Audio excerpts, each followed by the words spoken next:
Intentaron vender su empresa Blockbuster, pero en lugar de interesarse, comenzaron a reírse llamándolos el CEO de Blockbuster. La historia es testigo de que aquella Blockbuster, que alguna vez se alzó como una montaña frente a ellos como Dev Kamat, terminó obligada a arrastrarse de rodillas solo unos años después. Bienvenidos nuevamente a Netflix. Esta es la historia del año 1997, cuando el interés por los negocios en Internet estaba en auge. Junto a Jeff Bezos, desde vender comida para mascotas hasta bates de béisbol por Internet, Mark tenía grandes planes. Una vez más, bienvenidos a su canal Crónicas de Gerka. Espero que todos estén bien. Bueno, dejemos las charlas. Y comencemos con el nuevo video de hoy. Pero antes de empezar, si aún no te has suscrito al canal, haz clic en el botón de suscribirse, dale like al video y activa la campanita para que no te pierdas ninguno de nuestros próximos contenidos. Así que, prepárate, porque la historia de hoy va a estar increíble. Corría el año 1997. Internet apenas comenzaba a tomar forma como una herramienta comercial, y la mayoría de las personas todavía dependían de servicios tradicionales para satisfacer sus necesidades cotidianas. Entre ellos, alquilar películas era una costumbre muy popular. Cada fin de semana, miles de personas hacían fila en las tiendas de Blockbuster para llevarse a casa sus cintas VHS favoritas. Uno de esos clientes habituales era Reed Hastings, un hombre con mentalidad emprendedora y una fuerte pasión por la tecnología. Un día cualquiera, Hastings devolvió tarde una cinta de video que había alquilado. Como era costumbre en Blockbuster, recibió una multa de $40 por el retraso. Aunque para muchos podría haber sido solo una molestia más, para Reed fue un momento decisivo. Se sintió frustrado no solo por el costo, sino por lo arcaico del sistema. Se preguntó, ¿y si hubiera una mejor manera de alquilar películas? Una que no castigue al cliente, sino que lo haga parte de una experiencia más cómoda y flexible.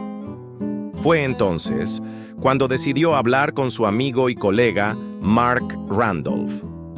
Ambos comenzaron a compartir ideas sobre cómo llevar el negocio del entretenimiento al mundo digital. Exploraron conceptos diversos, desde vender productos para mascotas hasta equipos deportivos a través de Internet. Sin embargo, ninguno de esos modelos les convencía del todo. Reed tenía algo claro. Quería un negocio en el que el cliente solo tuviera que encontrarlos una vez. Y después, volviera por su cuenta una y otra vez. Durante semanas, Reed y Mark se reunían, discutían posibilidades y analizaban el mercado. Sabían que Internet sería el futuro, pero todavía no habían encontrado una forma verdaderamente práctica de aplicarlo al entretenimiento. Mientras tanto, los videoclubes seguían dominando la escena. Las personas seguían alquilando VHS con todas sus desventajas: el peso, el volumen, el costo del envío y el riesgo de daño físico. Sin mencionar, por supuesto, las temidas multas por retrasos. Todo cambió el día en que leyeron un artículo en una revista tecnológica sobre un nuevo formato que comenzaba a ganar popularidad: el DVD. Más ligero, compacto y con mejor calidad de imagen que el VHS, el DVD parecía tener todo el potencial para revolucionar el mercado. Reed tuvo entonces una nueva idea. ¿Y si enviamos DVDs por correo a los clientes? El modelo era simple, pero poderoso. Los clientes podrían pedir las películas que quisieran desde la comodidad de su hogar. Recibirían el DVD en un sobre por correo postal. Dentro del mismo paquete, incluirían otro sobre con franqueo pagado para que el cliente devolviera el disco cuando terminara de verlo. Sin multas, sin necesidad de ir a la tienda, sin filas ni complicaciones. El entusiasmo fue inmediato. Reed y Mark comprendieron que tenían en sus manos una idea que podía cambiarlo todo, pero había un problema. No tenían dinero suficiente para lanzar el proyecto en grande, así que decidieron empezar con lo poco que tenían. Alquilaron una pequeña oficina, compraron muebles de segunda mano y contrataron a un equipo reducido, prometiéndoles participación en el negocio si todo salía bien. Finalmente, el día del lanzamiento llegó. Publicaron la página web a las 9 de la mañana y colocaron una campanita en la oficina que sonaría cada vez que se hiciera un pedido. Para asegurarse de que todo funcionaba, Mark hizo el primer pedido él mismo y sonó la campana. Un minuto después, sonó de nuevo, esta vez por un cliente real. En tan solo unas horas, recibieron 137 pedidos. La respuesta superó todas sus expectativas. Lo que había comenzado como una simple molestia de $40 se convirtió en una revolución del entretenimiento digital. Ese fue el primer paso en la creación de Netflix, una plataforma que cambiaría para siempre la forma en la que el mundo ve películas y series. Y pensar que todo empezó por una multa. Los primeros pasos de Netflix: humildad, visión y una campana que lo cambió todo. Después de dar forma a su innovadora idea de alquilar DVDs por correo, Reed Hastings y Mark Randolph se enfrentaron a una dura realidad. Tenían el concepto, pero no el capital necesario para llevarlo a gran escala. No contaban con grandes oficinas, ni equipos costosos, ni empleados altamente pagados. Pero tenían algo aún más poderoso: una visión clara y una determinación inquebrantable. Con los pocos recursos disponibles, alquilaron una oficina pequeña y discreta en California. El mobiliario era una colección de mesas plegables baratas, sillas de segunda mano y escritorios reciclados. La decoración era mínima, pero el ambiente estaba lleno de energía y propósito. Contrataron a unos pocos empleados jóvenes, prometiéndoles no solo un sueldo modesto, sino una participación en el futuro de la empresa si el proyecto tenía éxito. La motivación de todos era contagiosa. Durante semanas, Reed y Mark trabajaron sin descanso para desarrollar el sitio web de su startup, que decidieron llamar Netflix. La plataforma permitiría a los usuarios navegar por una lista de películas en DVD, seleccionar las que quisieran alquilar y recibirlas por correo directamente en sus casas. Para facilitar las devoluciones, cada paquete incluiría un sobre prepagado, lo que eliminaba por completo la necesidad de visitar una tienda física o pagar multas por retraso. Una vez que el sitio web estuvo listo, fijaron la fecha de lanzamiento. El primer día, llegaron a la oficina muy temprano, llenos de nerviosismo. Instalaron una pequeña campanita de metal en la pared, programada para sonar automáticamente cada vez que se realizara un pedido. Era un gesto simbólico, pero les ayudaba a visualizar el progreso y mantener viva la emoción del emprendimiento. A las 9 de la mañana en punto, lanzaron el sitio web. Para probar que todo funcionaba, Mark hizo el primer pedido desde su propia computadora. ¡Ding! La campana sonó y todos aplaudieron. Minutos después, la campana volvió a sonar. Esta vez, no era un pedido interno, era un cliente real, y luego otro, y otro, y otro más. A lo largo del día, la campana sonó 137 veces. El equipo no podía creer lo que estaba viendo. Había interés, había demanda, y había posibilidades reales de que su idea funcionara. Sin embargo, no todo fue perfecto. A medida que procesaban los pedidos y analizaban los datos, Reed y Mark notaron un patrón preocupante. La mayoría de los clientes no estaban alquilando DVDs, los estaban comprando. En su sitio web, Netflix ofrecía ambas opciones, alquilar o comprar. Y muchas personas preferían pagar $20 a $25 por la película en lugar de pagar solo $4 por el alquiler.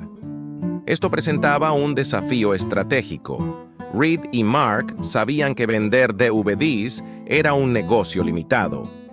Cada disco vendido generaba una sola transacción y luego desaparecía del inventario. Pero en el modelo de alquiler, la misma copia podía ser alquilada muchas veces, generando ingresos recurrentes y sostenibles. A largo plazo, el alquiler era más escalable y rentable. Lo que sucedía era comprensible. En ese entonces, no existía ningún competidor importante en el mercado de DVDs. Amazon apenas comenzaba a vender libros, y nadie se había metido de lleno en el mercado del video digital.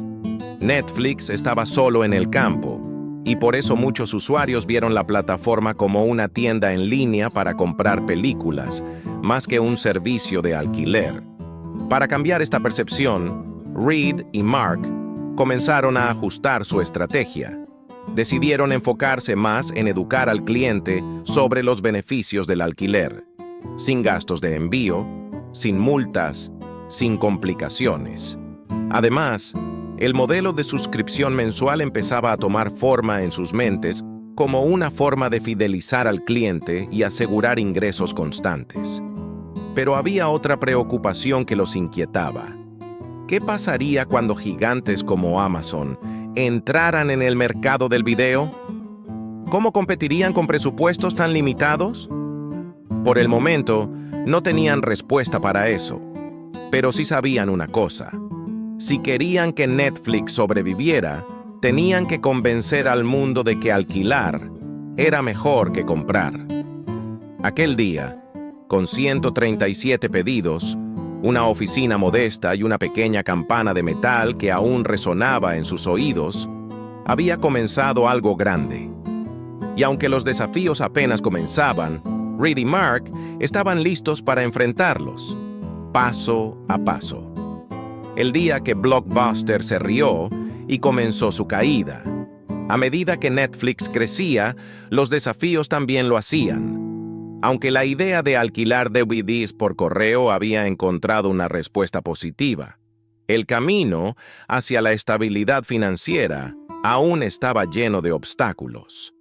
Reed Hastings y Mark Randolph sabían que necesitaban un respaldo fuerte, una alianza estratégica o una gran inversión para escalar el negocio al siguiente nivel. Fue entonces cuando pensaron en un movimiento audaz: ofrecerle Netflix a Blockbuster. En ese momento, Blockbuster era un gigante indiscutible del entretenimiento en casa. Con miles de tiendas físicas por todo Estados Unidos y otros países, controlaban el negocio del alquiler de películas como si fueran los dueños absolutos del juego. Tenían miles de empleados, millones de clientes y una presencia dominante que parecía imposible de competir. Reed y Mark solicitaron una reunión con el CEO de Blockbuster, John Antioco, y después de varias gestiones, finalmente fueron invitados a presentar su propuesta en las oficinas principales de la empresa. Iban con la esperanza de que Blockbuster reconociera el potencial de su modelo digital. La oferta era clara: vender Netflix por $50 millones. Vestidos modestamente, como emprendedores acostumbrados a oficinas pequeñas y presupuestos ajustados, se sentaron frente a un grupo de ejecutivos con trajes caros, rodeados de oficinas lujosas. Explicaron cómo funcionaba Netflix, cómo el modelo digital eliminaba las molestias de las multas por retraso, cómo los clientes valoraban la comodidad del correo y, sobre todo, cómo el futuro del entretenimiento estaba en Internet. Cuando Reed mencionó el precio, $50 millones, el CEO de Blockbuster no pudo contener la risa. Según los testigos, se rió abiertamente en su cara, como si Netflix fuera poco más que una ocurrencia simpática. Les agradeció por su tiempo y los despidió sin intención alguna de cerrar el trato. Para Reed y Mark, fue un golpe duro. Salieron de esa reunión humillados, pero no vencidos. La risa del CEO de Blockbuster no solo les dolió, los impulsó. Fue el combustible que necesitaban para demostrar que su idea no era solo viable, sino el futuro del cine en casa. Blockbuster, en su arrogancia, subestimó completamente la transformación digital que se avecinaba. Ellos seguían enfocados en su red de tiendas físicas, en sus ingresos por multas por retraso y en una experiencia de cliente que cada vez resultaba más anticuada. No veían valor en un modelo sin locales, sin empleados en mostrador y sin contacto físico con el cliente. Netflix, en cambio, siguió evolucionando. Poco tiempo después de aquella reunión fallida, Reed tomó una decisión clave: dejar de lado por completo las compras individuales de DVDs y enfocarse 100% en un modelo de suscripción mensual. Con este sistema, los usuarios pagaban una cuota fija al mes y podían alquilar todas las películas que quisieran, sin preocuparse por fechas límite, cargos ocultos ni multas por retraso. Una revolución total. El concepto fue un éxito inmediato. Miles de personas comenzaron a suscribirse. Lo que más valoraban no era solo la comodidad de recibir las películas en casa, sino la libertad de consumirlas a su ritmo, sin presiones. Era una experiencia centrada en el usuario, moderna, clara, algo que Blockbuster nunca se molestó en ofrecer. Además, Netflix implementó un algoritmo para recomendar películas personalizadas, algo que hizo sentir a cada usuario que el catálogo estaba hecho a su medida. La fidelidad de los clientes crecía mes a mes. Netflix ya no era solo una pequeña empresa con ideas grandes. Se estaba convirtiendo en una amenaza real para los viejos titanes del entretenimiento. Mientras tanto, Blockbuster seguía anclado al pasado. Las tiendas físicas consumían enormes recursos. Los costos operativos eran altísimos. La tecnología avanzaba, pero ellos se movían con lentitud. Intentaron copiar el modelo de Netflix, pero ya era demasiado tarde. La percepción pública había cambiado. La marca que antes representaba comodidad, ahora simbolizaba incomodidad, atraso y multas injustas. Reed Hastings nunca olvidó esa reunión. La carcajada del CEO de Blockbuster se convirtió en un recuerdo poderoso, un símbolo de lo que ocurre cuando una empresa subestima el cambio y se niega a innovar. Al final, Netflix no solo sobrevivió, reinventó toda la industria del entretenimiento, y Blockbuster desapareció, dejando atrás solo una lección valiosa. Reírse del futuro puede costarte el propio futuro. Del correo al streaming, la victoria definitiva de Netflix. Después de años de esfuerzo, estrategia y adaptación, Netflix ya no era la pequeña empresa que alguna vez intentó venderse por $50 millones. Era una compañía en crecimiento constante, impulsada por una visión clara: transformar por completo la forma en que el mundo consumía entretenimiento. El modelo de suscripción había resultado ser un éxito. Millones de personas en Estados Unidos se habían unido a la plataforma por la comodidad que ofrecía, la ausencia de multas y la libertad de ver películas cuando quisieran. Pero Reed Hastings y su equipo sabían que el verdadero futuro no estaba en los DVDs, sino en algo mucho más ambicioso: el streaming. A principios de los 2000, la velocidad de Internet comenzó a mejorar, y la tecnología permitía algo que antes parecía impensable: ver películas directamente en línea, sin necesidad de discos, envíos ni esperas. Netflix tomó la delantera una vez más.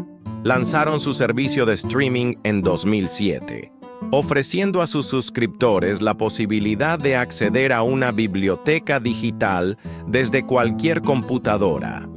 Este fue el verdadero punto de inflexión. Mientras el mundo empezaba a moverse hacia lo digital, Blockbuster seguía atrapado en el pasado. La empresa, que alguna vez fue símbolo del cine en casa, no supo adaptarse a tiempo. Intentaron reaccionar tarde, lanzando su propio servicio de alquiler por correo y, eventualmente, una plataforma de streaming. Pero para entonces, Netflix ya había tomado el liderazgo. El mercado ya había cambiado. La gente no quería ir a una tienda, ni quería lidiar con fechas de devolución, ni mucho menos pagar multas. Querían acceso inmediato, desde el sofá de su casa, en su televisor, en su computadora o incluso en su teléfono. Y eso era exactamente lo que Netflix les ofrecía. En 2010, Blockbuster se declaró en bancarrota. Sus tiendas comenzaron a cerrar una por una y en pocos años el imperio se desmoronó. La empresa que una vez se rió de Reed y Mark, la que rechazó la oportunidad de comprar Netflix por apenas 50 millones, desapareció casi por completo del mapa. Solo quedó una tienda activa, como una especie de museo viviente, recordando los días de gloria que nunca volverían. Netflix, en cambio, no paró de crecer. No solo se convirtió en un líder en streaming, sino que también comenzó a producir su propio contenido. Series como House of Cards, Stranger Things, Narcos y The Crown revolucionaron la televisión. Ya no era solo una plataforma que ofrecía películas ajenas. Netflix ahora era también un estudio de cine y televisión global. El enfoque en los datos, las recomendaciones personalizadas y la estrategia de lanzar series completas para que los usuarios pudieran hacer maratones, lo convirtieron en un pionero del entretenimiento moderno.